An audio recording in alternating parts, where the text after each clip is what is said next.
you awake? I thought I heard you get up. Yeah, I'm awake.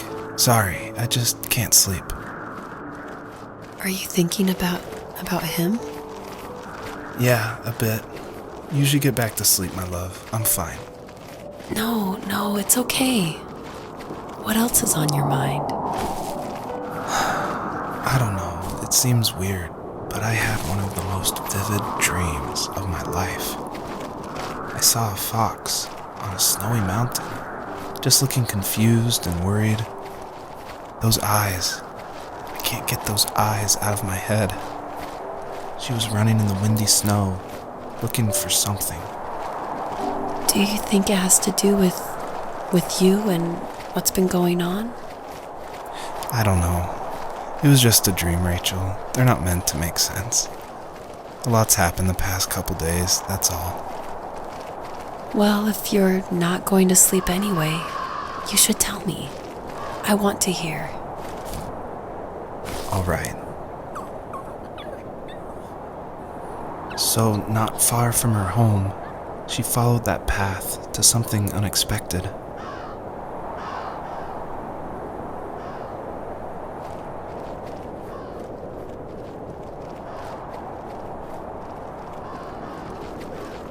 She couldn't stay, though. She had to find her other 2 children. So she took that path. She followed it towards something ancient. Something with answers.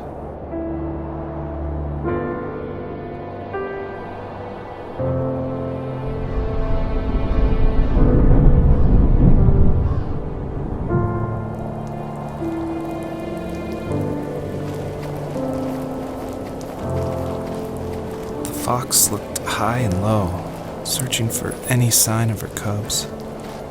Points of light showed the way to this ancient tree. It was as if each one had a story to tell, all their own.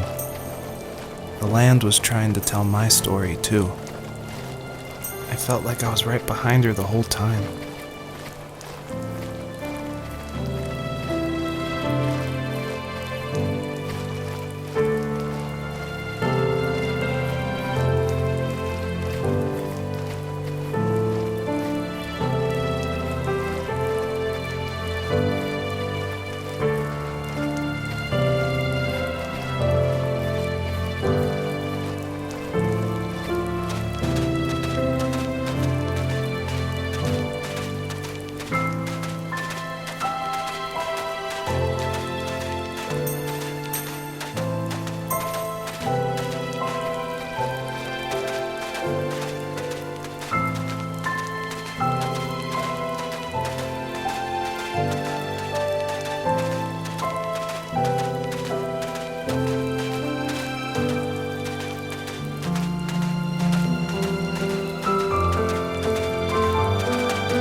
Wasn't he like a lumberjack?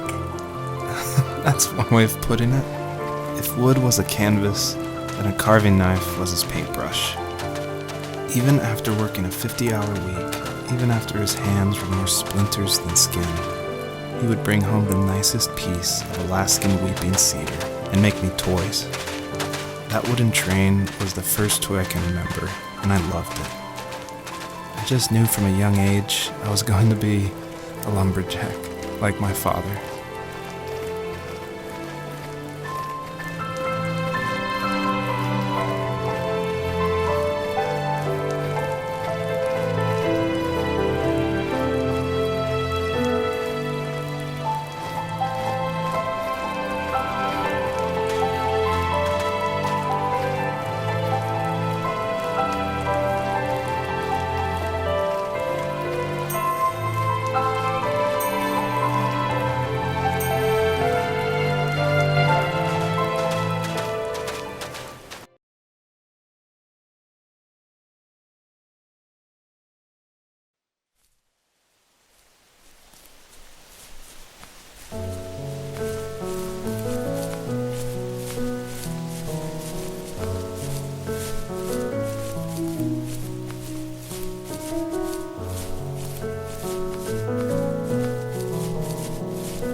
My teenage years were full of sketching, angst, and trouble.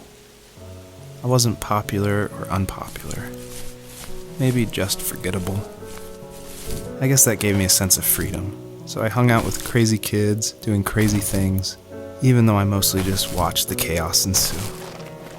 We did it all. Put fireworks in mailboxes, hide roadkill in people's garages, break windows of the barber shop in Anchorage.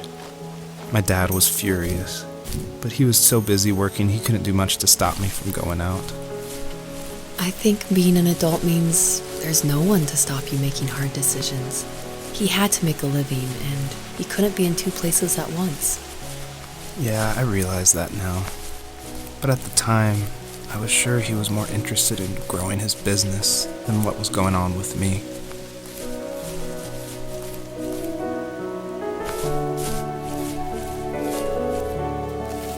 He was working another late night, and my friends were over, saying how bored they were and how they had come all the way out to my house for nothing. One of them mentioned how that old, ugly beyond belief truck was still in the garage, and how we should take it for a spin.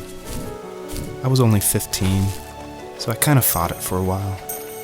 The next thing I knew, we were careening around the mountain path, rocks spitting onto the sides of the cliff, while my dad's cringeworthy bluegrass blared out the speakers.